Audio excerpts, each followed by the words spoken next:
Haleluya, shalom kepada seluruh jemaat Bukit Sion Immanuel yang dikasihi oleh Tuhan. Senang hari ini saya bisa menyapa Anda semuanya dalam ibadah raya kita pada hari ini. Bukan kebetulan bahwa saya diberi kesempatan oleh Ibu Gembala, Bapak Gembala untuk berbicara kepada seluruh jemaat semua. Saya bersama istri, kami berdua sungguh rindu kepada seluruh jemaat semua. Dan ini adalah kesempatan yang baik bagi saya untuk menyapa kita semua, bahkan menyampaikan sesuatu yang Tuhan taruhkan dalam hati saya beberapa hari ini, supaya kita semua dapat kembali dikuatkan oleh firman Tuhan, supaya kita semakin kuat, semakin berharap saja kepada Tuhan. Saya percaya ini adalah waktu-waktu yang tidak mudah bagi kita semua. Tapi melalui firman Tuhan ini supaya kita semua menjadi orang-orang yang semakin kuat, semakin diberkati oleh Tuhan. Sebelumnya terima kasih buat seluruh doa, seluruh jemaat semua yang mendukung kami dalam doa. Saya dengan istri sangat sehat, kami masih baik. Anda bisa lihat bagaimana ukuran saya sekarang, mungkin lebih besar daripada ketika saya menjemput istri waktu itu. Ini adalah bukti bagaimana keadaan saya baik, kami tidak kekurangan apapun. Semua dicukupkan oleh Tuhan, dan begitu banyak sesungguhnya kesaksian yang dapat saya bagikan kepada jemaat, tetapi karena waktu saya tidak akan membagikan itu semua. Jemaat Tuhan, pertumbuhan anak kami juga sangat baik, dia bertumbuh dengan baik, dia sangat sehat, meskipun kami sedang melewati sebuah gelombang ketiga di pandemi di Hong Kong. Kami tetap dilindungi oleh Tuhan. Itu bukan karena kami, bukan karena kehebatan kami, bukan karena juga kami berusaha lebih baik, tetapi itu semua hanya oleh karena Tuhan. Kami memang berusaha supaya kami tetap sehat, tetapi kalau bukan Tuhan yang berkenan supaya kami sehat, kalau bukan Tuhan yang melindungi, maka sia-sialah semua usaha kami. Jadi terima kasih atas semua doa yang diberikan kepada kami, yang terus dinaikkan kepada Tuhan untuk kami. Kami sangat menghargai semua dukungan doa seluruh jemaat. Saya berdoa juga hal yang sama kepada seluruh jemaat, semuanya sehat-sehat saja. Hari ini saya akan memberitakan firman Tuhan kepada seluruh jemaat semuanya. Izinkan saya untuk memberitakan apa yang ada di hati saya, yang Tuhan taruhkan di hati saya hari-hari ini kepada jemaat Tuhan di Bukit Sion Immanuel. Mari kita berdoa bersama-sama. Bapa, kami mengucap syukur jika hari ini kami dapat beribadah bersama-sama, kami berkumpul di rumah Tuhan. Ini semua bukan karena kebisaan kami, bukan karena usaha kami, bukan karena kemampuan kami. Jika hari ini kami masih beribadah, itu semua karena kasih karunia dan kemurahan Tuhan saja dalam hidup kami. Dan kami mengucap syukur buat kasih karunia Tuhan. Kami mengucap syukur atas kasih setia Tuhan dalam hidup kami. Saatnya kami akan mendengarkan firman-Mu ya Tuhan. Berbicaralah kepada kami semua. Berbicaralah melalui hamba-Mu ini Tuhan. Biarlah Tuhan yang akan menjamah hati hamba-Mu ini. Dan menjamah seluruh hati seluruh jemaat-Mu. Supaya kami semua diberkati ketika kami pulang. Ketika kami setelah mendengar firman ini, kami bukan hanya mendengar begitu saja pulang dan tidak ada perubahan. Tapi kami akan berubah dan kami akan menjadi lebih baik dan taat melakukan semua apa yang dikatakan oleh firman Tuhan pada hari ini. Terima kasih ya Tuhan. Di dalam nama Yesus kami sudah berdoa dan mengucap syukur. Haleluya. Amin. Halemin. Haleluya. Amin. Haleluya. Haleluya. Kita akan buka bersama-sama di Kejadian 32 ayat 22 sampai kepada yang ke-31. Sebuah cerita yang sungguh sangat familiar bagi kita semua. Sebuah cerita yang mungkin kita sudah hafal. Tapi ada beberapa prinsip yang ingin saya ambil dari ini untuk menyikapi bagaimana supaya hidup kita lebih baik di tengah pandemi ini. Ini adalah sebuah cerita bagaimana Yakub bergumul dengan Allah. Tentu saja di setiap firman Tuhan, di setiap cerita Alkitab, ada sesuatu yang masih dapat kita pegang dan masih berlaku hingga hari ini, bahkan di abad yang ke-21 ini. Mari kita baca saja di Kejadian 32 ayat 22 sampai ke 31. Saya baca, pada malam itu Yakub bangun dan ia membawa kedua istrinya, kedua budaknya perempuan dan ke-11 anaknya, dan menyeberang di tempat penyeberangan sungai Yabok. Sesudah ia menyeberangkan mereka, ia menyeberangkan juga segala miliknya. Lalu tinggallah Yakub seorang diri dan seorang laki-laki bergulat dengan dia sampai fajar menyingsing. Ketika orang itu melihat bahwa ia tidak dapat mengalahkannya, ia memukul sendi pangkal Yakub, paha Yakub, sehingga sendi pangkal paha itu terpelecok ketika ia bergulat dengan orang itu. Lalu kata orang itu, biarkanlah aku pergi karena fajar telah menyingsing. Sahut Yakub, aku tidak akan membiarkan engkau pergi jika engkau tidak memberkati aku.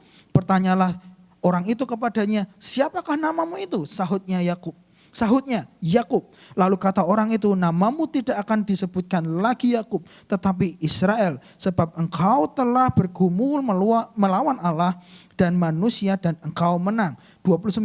Bertanyalah Yakub, katakanlah juga namamu, tetapi sahutnya, mengapa engkau menanyakan namaku? Lalu diberkatinya lah Yakub di situ. Yakub menamai tempat itu Peniel, sebab katanya, aku telah melihat Allah berhadapan muka, tetapi nyawaku tertolong. Lalu tampaklah kepadanya matahari terbit ketika ia telah melewati Peniel, dan Yakub pincang karena pangkal pahanya. Itulah sebabnya sampai sekarang orang Israel tidak memakan daging yang menutupi sendi pangkal paha, karena dia telah memukul sendi pangkal paha Yakub pada otot pangkal pahanya. Ada beberapa prinsip Alkitab yang perlu kita pelajari bersama-sama, yang perlu kita hidupi bersama-sama supaya kehidupan kita lebih baik. Memang ini soal tentang bagaimana Yakub bergumul dengan Allah, tetapi ada beberapa prinsip yang kuat di hati saya yang ingin saya bagikan kepada seluruh jemaat semua. Prinsip yang pertama yang perlu kita pelajari adalah di ayat ke-24. Lalu tinggallah Yakub seorang diri dan seorang laki-laki bergulat dengan dia sampai fajar menyingsing. Saya memberikan gambaran dulu bagaimana keadaan Yakub saat itu. Diceritakan adalah di ayat ke-22, pada malam itu Yakub bangun dan ia membawa kedua istrinya, kedua budaknya perempuan dan ke-11 anaknya, dan menyeberang di tempat penyeberangan sungai Yabok. Sebelum ayat 24 diberitakan di ayat 22 bahwa dia tidak sendirian. Dia memiliki kedua istrinya, dia memiliki budak perempuan dan 11 anaknya. Tetapi kemudian mereka semuanya menyeberang.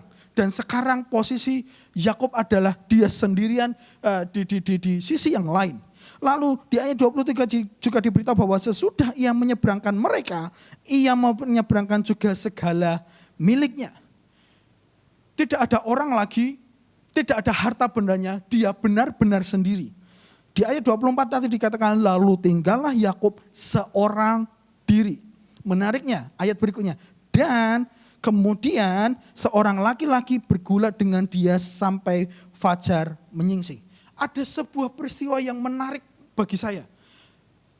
Yakub sendiri, dan ketika dia sendiri ada seseorang datang kepada dia, lalu bergulat dengan dia sampai pagi fajar menyingsing.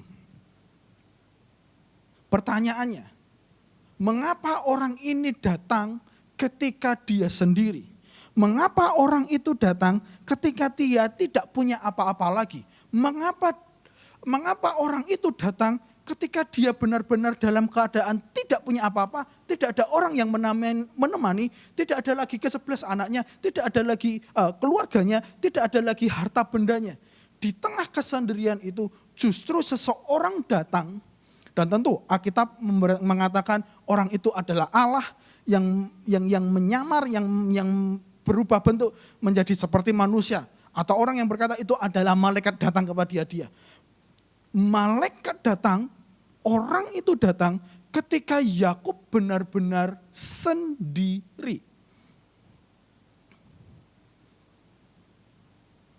Ada sebuah peristiwa yang menarik di sini. Ketika dia benar-benar tidak punya apa-apa, dia tidak punya siapa-siapa lagi, dia tidak ada yang menemani, tidak ada budak lagi yang bisa dia suruh. Disitulah waktu di mana malaikat Tuhan datang kepada Yakub. Ketika dia sudah tidak bisa apa-apa lagi, dia tidak bisa berkata A kepada seseorang untuk melakukan A dan sebagainya. Justru di waktu itulah malaikat Tuhan datang menemui Yakub. Jemaat Tuhan, dari pelajaran ini, dari cerita ini, peristiwa khusus di ayat 24 ini, prinsip yang pertama yang mau saya bagikan kepada seluruh jemaat Tuhan adalah seperti ini. Jika Tuhan membuat engkau sendiri, mungkin Tuhan ingin menghabiskan waktu dengan engkau. Jika Tuhan membuat engkau sendiri, mungkin itu adalah waktu yang tepat bagi Anda menghabiskan waktu dengan Tuhan. Karena ketika Yakub sendiri, seorang laki-laki itu datang kepada dia dan bergulat sampai fajar menyingsing. Kesendirian adalah waktu yang sangat baik menghabiskan waktu dengan Allah. Seringkali ketika kita sendiri, itu adalah waktu di mana Allah mau berbicara kepada kita. Ketika kita sendiri, seringkali kita merasa kesendirian, kita lonely, kita kesepian. Tetapi bagi Tuhan itu adalah waktu yang paling tepat. Sesungguhnya Dia berbicara dengan kita, menghabiskan waktu dengan kita. Bapak Ibu jemaat Tuhan yang saya kasihi, ada masa di dalam hidup kita, kita akan kehilangan teman-teman kita. Kita akan kehilangan harta benda kita. Dan kita benar-benar akan sendiri, tidak ada orang, kita tidak bisa berbuat apapun.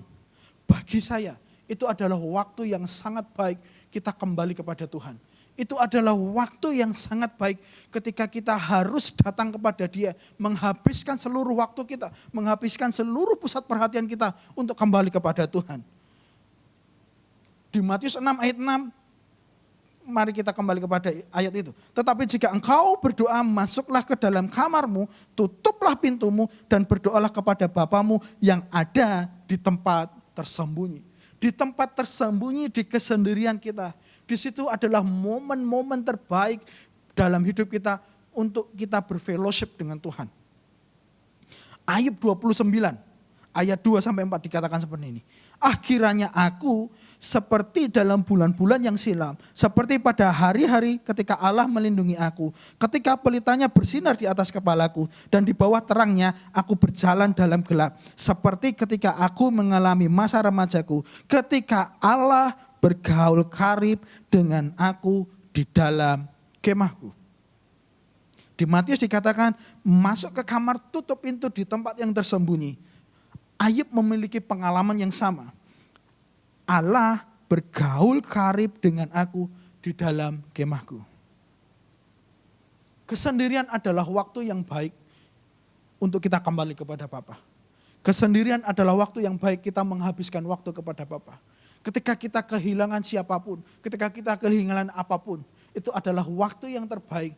Memang waktu yang terbaik kita untuk menghabiskan waktu dengan Bapa. Ketika engkau sendiri, mungkin engkau sudah tidak ada lagi anak-anak dengan engkau. Mungkin engkau sudah ditinggalkan oleh suami atau istrimu. Mungkin engkau sedang sendirian di rumah.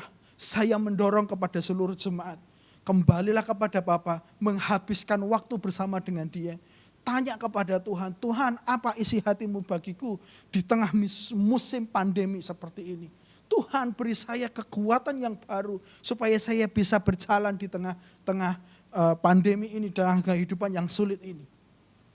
Mungkin ketika engkau terbaring di rumah sakit, engkau sendiri, atau engkau tidak boleh ditengok. Itu adalah waktu yang baik engkau kembali tanya kepada Tuhan, engkau berfellowship lagi dengan Tuhan, bersekutu dengan Tuhan sekali lagi. Tuhan, apa yang engkau mau dalam hidupku hari-hari ini?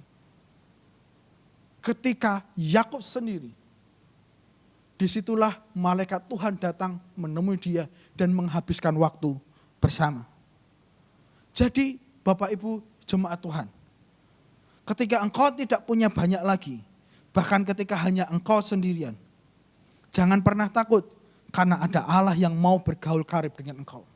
Ketika tidak ada orang lagi mau menemuimu, ketika orang meninggalkan engkau, atau ketika engkau tidak punya apa-apa lagi, jangan takut. Engkau masih punya Tuhan. Saya menuliskannya seperti ini. Jangan takut kehilangan pekerjaan. Jangan takut kehilangan teman. Jangan takut kehilangan barang dan benda. Jangan takut kehilangan ini dan itu. Takutlah jika engkau kehilangan Tuhan. Jangan pernah takut ketika engkau hari ini harus kehilangan pekerjaan. Kontrakmu tidak diperpanjang. Engkau tidak lagi harus bekerja. Engkau sangat kesulitan untuk bekerja dan mendapatkan uang hari-hari ini. Jangan pernah takut soal itu. Jangan pernah takut ketika engkau kehilangan teman. Dan engkau menjadi sendiri. Jangan pernah takut kehilangan kekayaanmu. Hari-hari ini kita berusaha untuk bertahan hidup. Kita harus menjual ini, itu, aset ini supaya kita bisa bertahan. Jangan pernah takut itu. Yang perlu kita takutkan adalah ketika dalam hidup kita tidak lagi memiliki Tuhan. Kita tidak lagi berjumpa dengan Tuhan. Kita tidak lagi memiliki waktu khusus dengan Tuhan. Itu yang perlu kita takutkan dalam hidup kita. Saya mendorong ketika kita sudah tidak punya apa-apa lagi. Mungkin kita sudah kehilangan orang yang kita kasihi. Itu adalah waktu yang tepat supaya kita kembali kepada Bapa, bersekutu dengan Dia lebih banyak dan mencari tahu apa yang ada di hati Tuhan untuk hidup kita. Prinsip yang kedua dari cerita ini yang ingin saya bagikan adalah di ayat yang ke-24 juga. Lalu tinggallah Yakub seorang diri dan seorang laki-laki bergulat dengan dia. Pertanyaan saya, dengan Anda siapa bergulat hari-hari ini? Yakub pada saat itu dia bergulat. Dia bergulat dengan Allah. Tetapi menariknya, di ayat ke-26, dari dia bergulat, ada sebuah perubahan terjadi dalam hidup Yakub. Lalu kata orang itu, biarkanlah aku pergi, karena fajar telah menyingsing, sahut Yakub. Aku tidak akan membiarkan engkau pergi jika engkau tidak memberkati aku. Yakub dalam hidupnya sesungguhnya sebelum pasal ini diceritakan, dia bergulat dengan hidupnya. Dia bergulat berusaha supaya dia menjadi pemimpin. Dia bergulat supaya dia menipu kakaknya supaya dia bisa mendapatkan berkat itu dan artinya dia berusaha terhadap sesuatu yang sesungguhnya sudah menjadi bagian dia.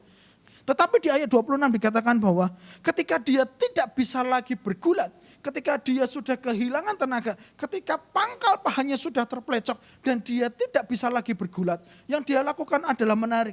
Dia memeluknya dan tidak membiarkan orang itu pergi sampai dia memberkati. Awalnya dia bergulat, dia bergumul, lalu dia bertobat dan berubah menjadi meminta berkat. Saya melihat dari sisi yang lain. Dia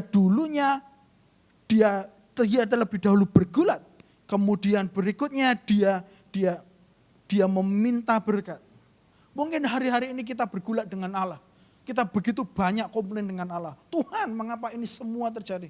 Kita bergulat dengan Allah karena kita tidak mau taat kepada Dia. Kita mau mengerjakan segala sesuatu dengan kekuatan kita sendiri. Kita mengerjakan segala sesuatu, kita mau survive, kita mau bertahan hidup di tengah-tengah pandemi ini dengan kekuatan kita sendiri. Kita bergulat. Tetapi seperti apa yang dilakukan Yakub, ketimbang kita bergulat, mengapa kita tidak menerima berkat, meminta berkat dari Allah sendiri? Ketimbang kita komplain begitu banyak kepada Tuhan, bukankah lebih baik kita berserah kepada Tuhan? Tuhan, ini hidupku, berkati aku. Aku tidak akan meninggalkan Engkau. Aku tidak akan membiarkan engkau meninggalkan aku sebelum engkau memberkati aku. Aku tidak akan meninggalkan ruangan ini sebelum engkau memberkati aku. Ketimbang kita bergulat terhadap hidup kita. Ketimbang kita bergulat kepada orang yang membuat kita kehilangan damai sejahtera, kehilangan sukacita. Ketimbang kita bergulat dengan Allah, kita komplain begitu banyak hal, kita lebih mementingkan ego kita lebih mementingkan kekuatan kita. Ketimbang kita bergulat, bukankah lebih baik kita meminta berkat yang dari Tuhan? Ketimbang engkau bergulat dengan orang, ketimbang engkau berseteru dengan orang, bukankah lebih baik engkau meminta berkat dari Tuhan atas orang tersebut? Engkau datang kepada dia dan meminta berkat, tolong doakan saya. Itu yang diajarkan oleh Yesus kepada kita semua. Ketimbang kita bergulat dengan Allah, kita berusaha lari dari Allah, kita berusaha menipu Allah, kita berusaha berbohong kepada Allah, kita berusaha menggunakan semua resources, sumber daya, keuangan yang Tuhan berikan kepada kita dengan cara kita sendiri, tidak sesuai dengan Alkitab. Ketimbang kita bergulat, mengapa kita tidak lebih baik berserah kepada Dia dan meminta Tuhan memberkati kita dan bekerja sepenuhnya dalam hidup kita. Ketimbang kita bergulat, bukankah lebih baik kita taat terhadap apa yang dikatakan firman Tuhan dalam hidup kita?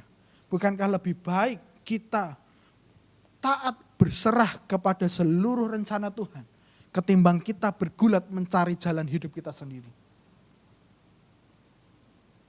Jemaat Tuhan, jika engkau hari-hari ini bergulat dengan Tuhan, mungkin engkau menanyakan, Tuhan, mengapa penyakit ini belum engkau sembuhkan hingga hari ini? Tuhan, mengapa engkau belum jawab? Tuhan, mengapa ini semua harus terjadi? Tuhan, mengapa saya harus kehilangan ini dan itu?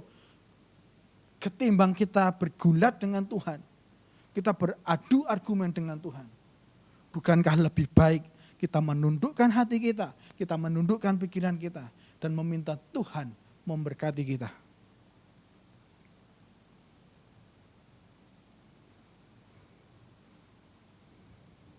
Ketimbang bergulat, bukankah lebih baik Anda meminta berkat yang daripada Tuhan? Prinsip yang ketiga, yang terakhir. Di di pasal 32 ayat 31 dikatakan seperti ini. Lalu tampaklah kepada matahari terbit ketika ia telah melewati Peniel, dan Yakub pincang karena pangkal pahanya. Kita tahu ketika bergulat lalu malaikat itu mau meninggalkan dia karena sudah mau fajar menyingsing. Dia berkata, lepaskanlah aku harus pergi. Tetapi karena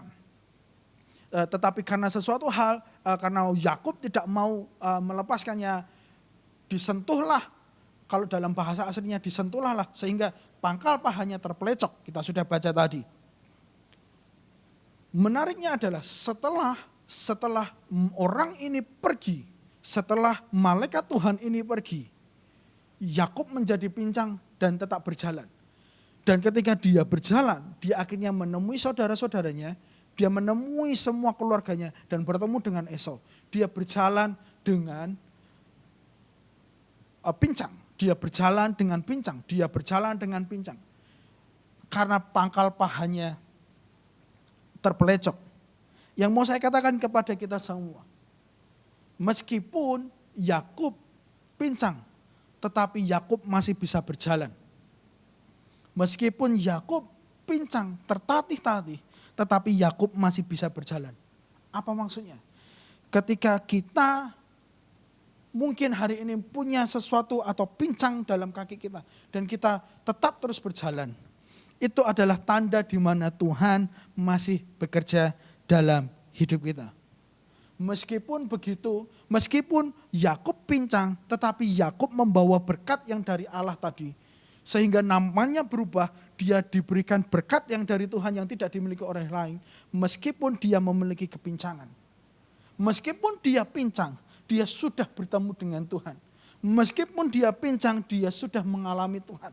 Meskipun dia pincang, dia sudah berbicara dengan Tuhan. Meskipun dia pincang, dia sudah bergulat dengan Tuhan. Meskipun dia pincang, dia berjalan. Dan dia dapat berkat yang daripada Tuhan. Mungkin kita harus pincang hari-hari ini. Kita tertatih-tatih berjalan dalam tengah situasi ini. Tapi saya percaya ketika engkau pincang, engkau tertatih-tatih dalam hidup ini karena kesulitan. Tapi sadari bahwa engkau masih tetap berjalan. Lihatlah ke belakang bagaimana Tuhan sudah mencukupkan, Tuhan sudah menolong, Tuhan sudah memberikan semua mujizatnya kepada hidup kita. Dari awal pandemi hingga hari ini, itu semua bukan karena kita, tetapi karena ada Tuhan yang ada di dalam kita. Karena ada Tuhan yang sudah kita ajak bergumul, yang sudah kita habiskan waktu bersama dengan Dia. Dan kita membawa berkat itu yang Dia sudah taruh dalam hidup kita. Dan meskipun kita harus pincang dan berjalan terus, itu adalah tanda Tuhan masih bekerja dalam hidup kita. Mungkin kita tidak bisa berlari di tengah pandemi seperti ini. Bisnis kita, pekerjaan kita tidak bisa secepat sebelumnya. Atau mungkin kita tidak sebebas sebelumnya. Kita mesti ditutup. Kita keluar harus begitu banyak protokol. Kita datang ke mall, kita harus ke tempat umum, kita harus di-scan, harus bersih tangan dan sebagainya. Sebelum makan kita harus cuci tangan dan sebagainya. Mungkin itu adalah sebuah pengalaman kepincangan yang membuat kita tidak nyaman. Tetapi sadari bahwa meskipun begitu, kita masih tetap bisa berjalan. Itu semua bisa terjadi karena Tuhan bekerja dalam hidup kita. Saya tidak tahu prinsip mana yang engkau sedang butuhkan hari ini. Mungkin engkau sedang diingatkan Tuhan di tengah kesendirianmu di masa pandemi ini. Tuhan meminta supaya engkau bersekutu dengan Bapa sekali lagi. Mungkin ketika engkau sendiri, engkau sedang diminta supaya engkau menghabiskan waktu dengan Dia. Mungkin di prinsip yang kedua, dengan siapa Anda bergumul. Mungkin selama ini engkau masih bergumul dengan Tuhan. Engkau menanyakan Tuhan. Atau engkau komplain dengan Tuhan. Engkau menanyakan kenapa, mengapa ini semua harus saya alami. Ketimbang kita bergulat dengan Tuhan. Bukankah lebih baik kita meminta berkat daripada Dia. Kita meminta kekuatan yang daripada Dia. Ketimbang kita melemparkan batu kepada orang. Bukankah lebih baik kita gunakan batu itu untuk kita bangun altar dan kita menyembah Tuhan. Dan di prinsip yang ketiga, mungkin engkau sedang pincang hari-hari ini. Engkau tertatih seperti mau mati rasanya. Tetapi lihatlah di hari-hari sebelumnya. Lihatlah di hari-hari sebelumnya. Bagaimana Allah bekerja dan hingga hari ini engkau tidak kekurangan apapun. Engkau masih sehat, engkau masih bisa makan hari ini. Engkau masih bisa menikmati, melewati semuanya dengan baik. Itu bukan karena kita, tetapi karena Tuhan saja. Jemaat Tuhan, saya akan tutup firman Tuhan pada pagi hari ini. Seperti yang dikatakan Yakub, mari kita katakan juga kepada Tuhan hari ini. Di ayat 26, aku tidak akan membiarkan engkau pergi jika engkau tidak memberkati aku. Mari kita katakan ini bersama-sama kepada Tuhan sejenak. Mari kita renungkan kalimat-kalimat ini dan kita perkatakan kepada Tuhan. Tuhan, aku tidak akan membiarkan engkau pergi sampai engkau memberkati aku. Aku tidak akan membiarkan engkau pergi. Aku tidak akan membiarkan engkau pergi sebelum engkau memberkati aku. Sebelum kita beranjak dari gereja ini, sebelum kita mengangkatkan kaki, kita mengangkat kaki, naik motor atau naik mobil dan meninggalkan gereja ini, mari kita bersama-sama meminta berkat yang daripada Tuhan.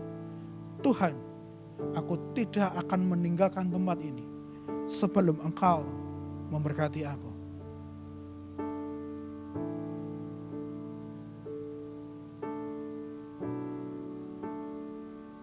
Aku tidak mau meninggalkan tempat ini Tuhan sebelum engkau memberkati aku.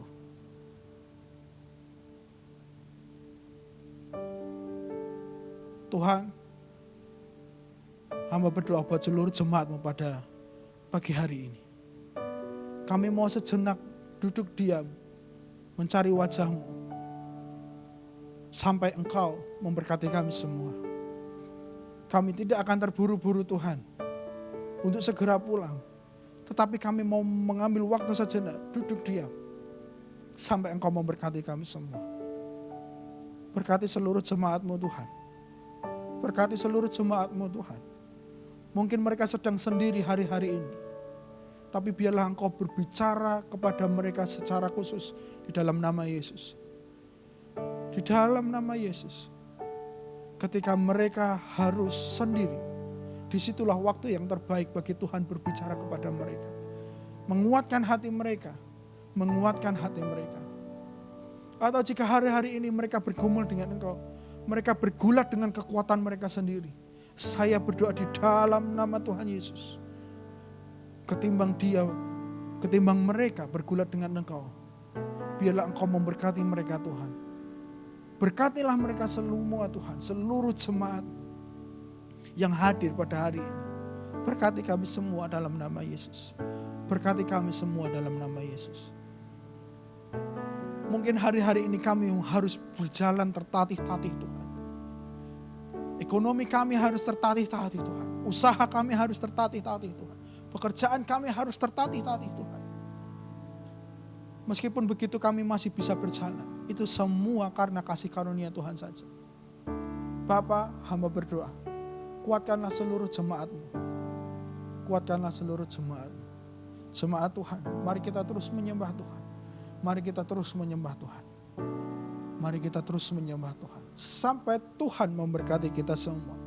Sampai Tuhan memberkati kita semua. Saya serahkan waktu dan tempat kepada Ibu Gembala untuk memimpin kita semua dalam doa. Mari kita terus berdoa. Mari kita sejenak berdoa. Mari kita sejenak menyembah Tuhan. Mari kita sejenak mencari wajah Tuhan. Mari kita sejenak mencari wajah Tuhan. Sampai Tuhan memberkati kita semua.